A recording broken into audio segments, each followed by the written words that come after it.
blessed evening to all of you guys, especially sa mga kapwa ko OFW na nandito sa Saudi Arabia. At kahapon nga guys is napag-usapan natin yung Tikmo, which is the new remittance app dito sa Saudi Arabia. So may nagtanong sa akin kung paano daw ba gamitin yung referral code at kung saan ito makukuha. So tara, samahan nyo ako at tuklasin natin. And to start up guys, syempre i-open muna natin yung ating Tikmo app. As you can see guys, yun sa upper left corner ng ating application is may word na hala. Kasunod ng hala guys is yung pangalan natin and you just need to tap on it. Then after nun guys, i-click lang natin yung friend invitation. And then lalabas na itong refer friends.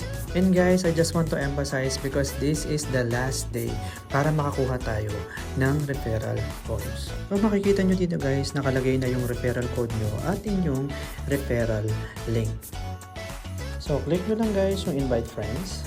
And then lalabas na yung mga options nyo kung saan nyo gustong gamitin yung referral link nyo. So pwedeng sa email, sa message, sa messenger, or sa WhatsApp.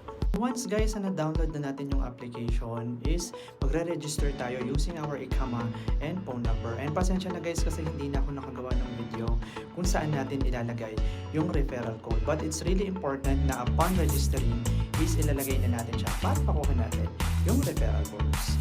So yun lang guys. Thank you for watching. God bless.